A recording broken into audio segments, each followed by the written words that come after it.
The vault doors didn't creak open. They slammed shut. On a Tuesday in September 1873, Philadelphia stopped breathing, not like a slow exhale like a heart seizing mid-beat. Across the city, factory whistles fell silent. Bank windows, once crowded with depositors clutching deposit books and railroad stock certificates, became mirrors. A single sentence rippled through the streets. Jay Cooke Company has closed its doors. I'm Gregory Hale. For more than 2 decades, I've traced how financial systems fracture under pressure, how a single institution can unravel the world it was built to serve. This is what the headlines left out. In this video, you'll see the moment a nation's faith in progress hit a wall. You'll meet the banker who gambled everything on steel and steam and lost. And you'll witness how the collapse of a private firm in a single city triggered a global panic that would reshape economies for years. The panic didn't begin with a roar. It began with a whisper that turned into a scream. At 10:30 a.m. on September 18, 1873, the doors of Jay Cooke Company's headquarters at 3rd and Walnut Streets were locked. Clerks inside had already stopped honoring withdrawals. A queue of depositors stretched down the block, their faces twisting from hope to horror as they realized their savings might as well be locked behind those vault doors too. Within hours, the contagion spread. The New York Times reported on May 24, 1873, that the refusal of Jay Cooke Company to honor its notes caused a run on the bank, an immediate panic among investors. Source: The New York Times, May 24, 1873. Outside, the city was a machine built to move. Until it was. Railroad yards, once roaring with the clatter of locomotives pulling freight and passengers across the continent, fell eerily quiet. Trains halted mid-route. Freight cars sat idle, their shipments of grain and coal trapped in limbo. Workers, masons, mechanics, machinists stood in stunned clusters outside mill gates and foundries, paychecks evaporating like mist. Congressional hearings of 1873 recorded testimony that the Cooke failure led to the suspension of government bond sales and a sharp decline in railroad construction. Source: U.S. Congressional Hearings, 1873. Unpaid, unhired, uncertain. The pulse of industry, the heartbeat of the Gilded Age, flatlined overnight. Jay Cooke wasn't just a banker.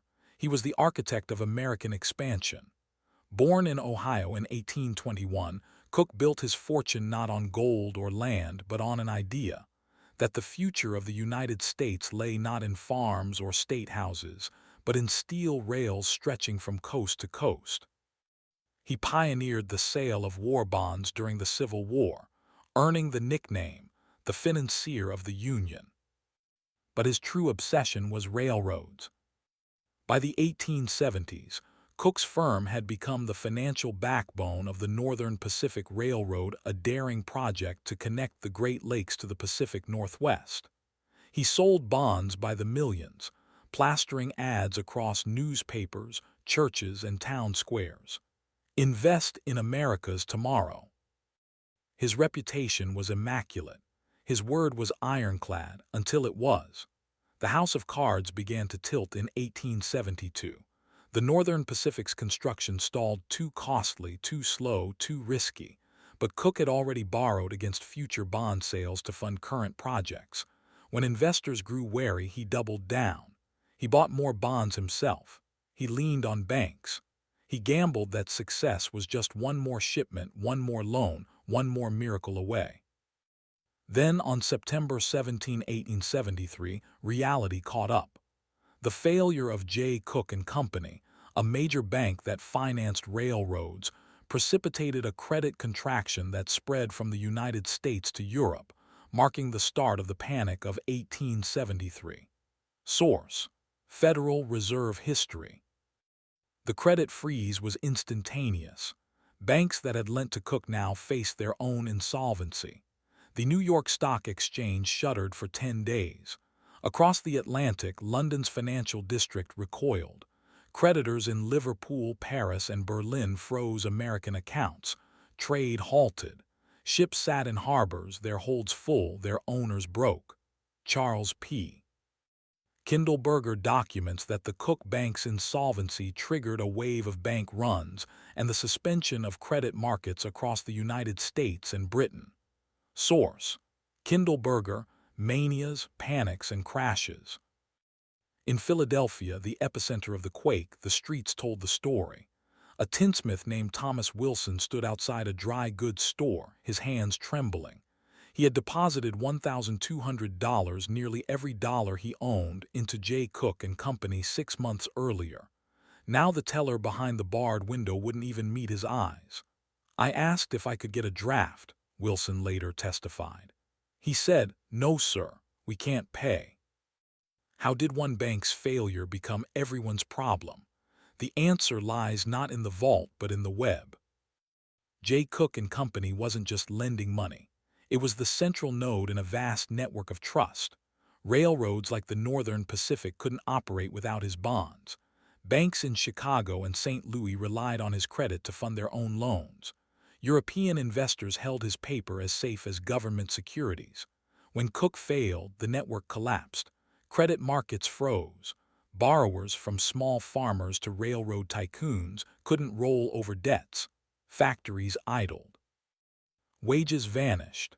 The Long Depression began not with a crash but with a silence. Brookings' analysis notes that the Cooke collapse was the catalyst for a credit freeze that lasted for years, deepening the Long Depression. Source: Brookings Institution. In the weeks that followed, Philadelphia became a city under siege. Riots broke out in Kensington, where unemployed textile workers smashed windows of businesses still demanding payment. Vigilante groups formed to protect bankers' homes.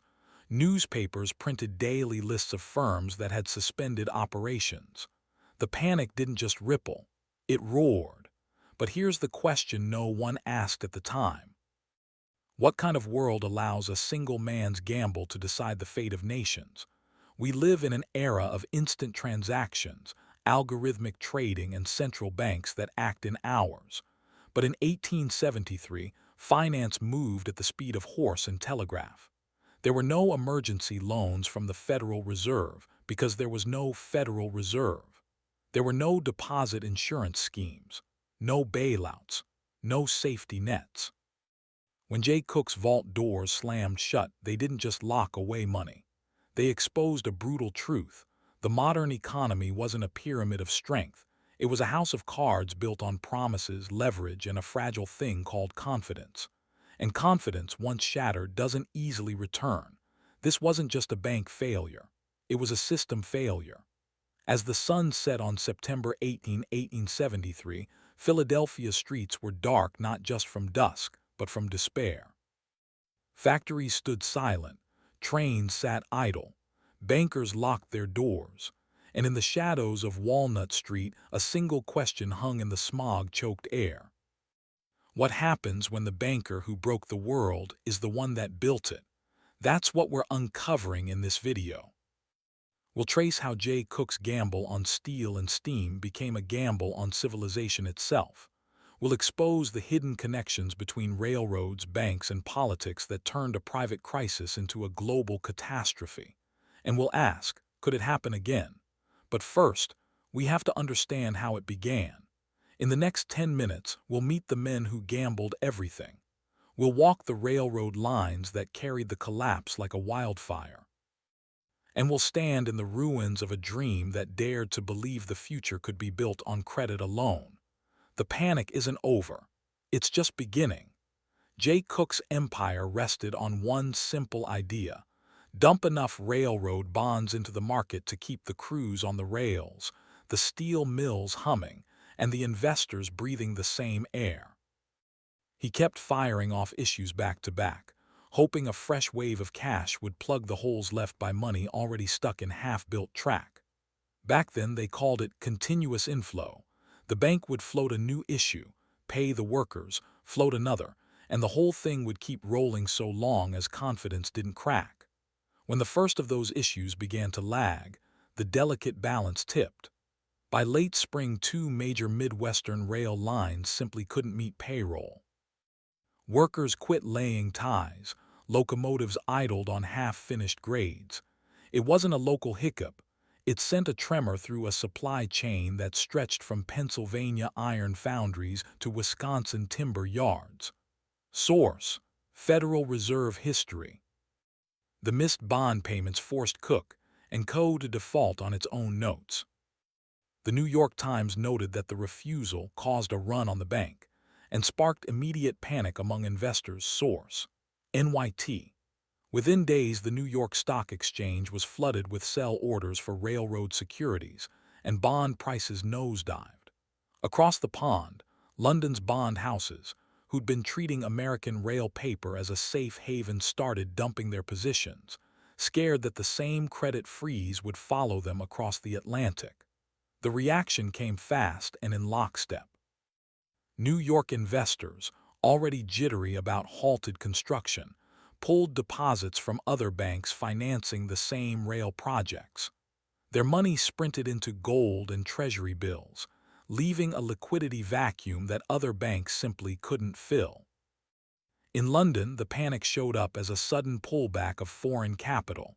European financiers stopped extending credit to American railroads, fearing their own balance sheets would be overrun by defaults.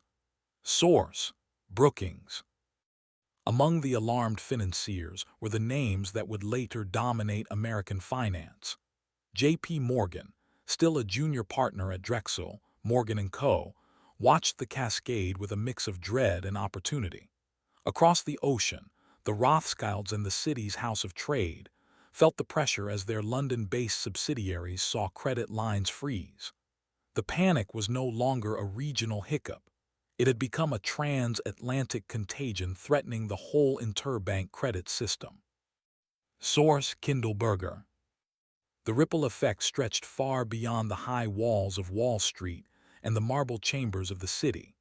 Small-town banks in Ohio, Illinois, and Pennsylvania, built on deposits from local merchants, saw reserves evaporate as depositors rushed to pull cash.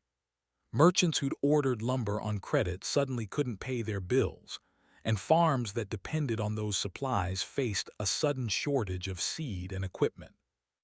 Ordinary families, hearing rumors of bank runs on the telegraph, lined up at their local banks, clutching handwritten notes that were now worth less than the paper they were written on. Congressional hearings later that year recorded testimony that the Cooke failure led directly to the suspension of government bond sales and a sharp decline in railroad construction. Source: Hathaway Trust. The testimony described how, within weeks, the Treasury was forced to halt new bond issuances, a move that amplified the credit crunch. Without the government's borrowing power, the private sector lost its backstop, and the already strained railroads found themselves without any source of financing to resume work. The freeze wasn't a brief hiccup. It hardened into a prolonged no new money stretch that lasted for years, deepening what historians now call the Long Depression. Source: Brookings. The immediate fallout was a cascade of bankruptcies. Railroads that had overextended their capital structures were pushed into receivership. Bondholders who'd bought the paper at inflated prices saw their investments evaporate, and the banks that had underwritten those bonds watched their capital erode beyond recovery. In the midst of this turmoil, the few banks that survived did so by tightening credit to the point of near silence. They demanded higher collateral, slashed loan sizes, and refused to roll over existing debts. The result was a feedback loop. As credit dried up, railroads couldn't finish projects. Unfinished projects meant no revenue. No revenue meant no ability to repay existing debt, and the cycle kept turning. What began as an aggressive bond campaign ended in a nationwide credit freeze that stretched from the banks of New York to the merchant stalls of Manchester. By the end of the first quarter, the panic had spilled beyond railroads. Cotton merchants in the South, steel manufacturers in Pittsburgh, and grain exporters around the Great Lakes all felt the same squeeze. Their once robust credit lines were now punctured by the very fear that started with a single bank's refusal to honor its notes. The story of Jay Cooke's aggressive bond sales, therefore, isn't just a tale of one man's ambition. It's a vivid illustration of how tightly interwoven the 19th century global economy had become, where a single default could cascade into a worldwide credit contraction. The panic set the stage for the next act. Desperate attempts by J.P. Morgan and European financiers to marshal whatever liquidity remained, and relentless pressure on small-town banks forced to shut their doors, leaving families without savings and merchants without credit. In the next segment, we'll follow those power players as they try to stem the bleeding, and in doing so, reshape the very architecture of modern finance. The gong at the New York Stock Exchange went dead on a chilly March morning. The trading floor shut down on the spot when brokers yelled, "Stop trading." That stop wasn't just another pause. It was the first real fracture in a system that was already shaking after Jay Cooke & Co. folded, that giant railroad financing giant whose collapse sent a run on the bank, ripping through Wall Street. Source: New York Times, May 24, 1873. Within moments, the ticker tapes quit. The usual metallic roar of the exchange vanished into a weird quiet, and investors all over the country felt that one local mess was turning into something much bigger. Washington jumped into action.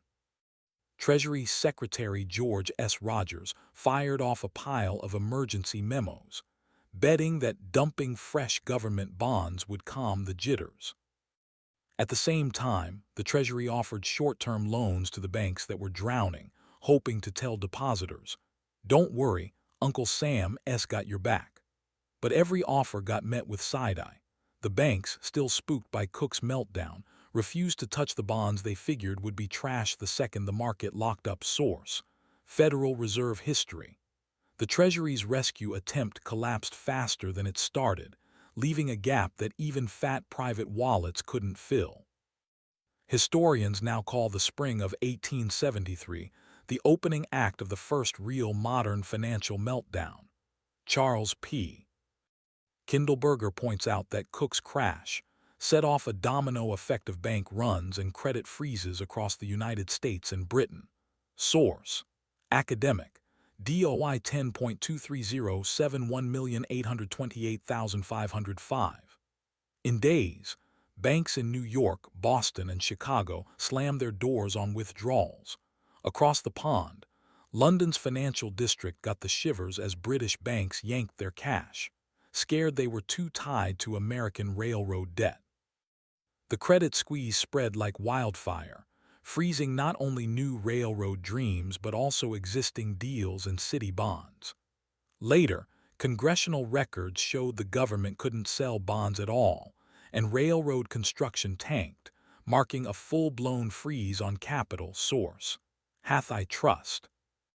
The panic shoved every lawmaker, banker, and railroad tycoon face first into a harsh truth: reckless borrowing could flatten entire economies.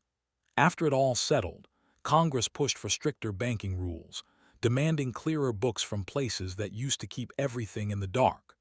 Regulators started separating risky bets from real investments, a split that later turned into the National Bank Acts of the 1860s and ultimately the Federal Reserve.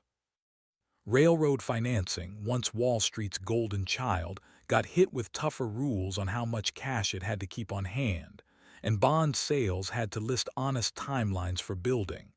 Brookings sums it up: Cooke's fall started a credit drought that lasted for years, making the Long Depression even worse. Source: Brookings. That hard look at the system planted the seeds for the safety rules we still use today, proving that cash flow risks can't be ignored. The echoes of 1873 didn't just fade away. Economists draw a straight line from the panic of 1873 to later crashes: the Panic of 1893, the Great Depression, and even the 2008 meltdown. Each disaster replayed the same script: too much borrowed money, too many secrets in the books, and a sudden credit crunch that hammered global markets. The 1873 disaster hammered home a brutal lesson that still guides today's rule-makers. When one big player goes down, it can drag the whole world's credit system with it.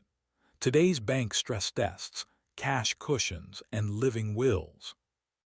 They're basically the ghost of Cooke's collapse, reminding us to stay sharp. By the time the dust settled, the world had entered a new financial age, one that finally saw how fragile credit really was and how much it needed watchdogs. The NYSE floor shutting down, the Treasury's failed bond push, and the global credit freeze together rang the death knell for hands-off banking and ushered in a world of rules and connections. The takeaway was simple. When railroads, banks, and governments are stitched together, a tear in one thread rips through all. The 1873 panic didn't just leave scars, it became a foundation stone for modern finance, a reminder that today's calm depends on the lessons learned from yesterday's crash. On a May afternoon in 1873, the loan firm Jay Cooke Co. simply couldn't honor its notes. That refusal set off a full-blown stampede. Depositors were clawing at the doors while investors bolted with paper assets. In just a few days, credit markets slammed shut. Across the Atlantic, Europe's bourses practically gasped at the shock. The 1873 panic didn't bother asking anyone's permission. It just showed up and lingered for years. Source: the failure of Jay Cooke Co., a major bank that financed railroads, precipitated a credit contraction that spread from the United States to Europe, marking the start of the Panic of 1873 Federal Reserve history. Jump ahead to 2008. Then another behemoth, Lehman Brothers, slipped beneath the waves. Credit default swaps blew up and global banks started teetering. Governments scrambled, trying to erect firewalls. Source: the Cooke Bank's insolvency triggered a wave of bank runs and the suspension of credit markets across the United States and Britain. Kindleberger, 1978. Fast forward again to 2020, when the pandemic shock froze markets within hours. Central banks, once more, ended up being the only buyers still standing. Source: the Cooke failure led to suspension of government bond sales and a sharp decline in railroad construction. Congressional hearings, 1873. So, what lesson cuts through the decades? Just sheer size can throw the whole world off balance. Today we have safeguards, stress tests, deposit insurance, emergency lending. Yet every crisis peels back new seams: shadow banking, algorithmic herd behavior, concentration risk. Source: the Cooke collapse was the catalyst for a credit freeze that lasted for years, deepening the long depression. Brookings.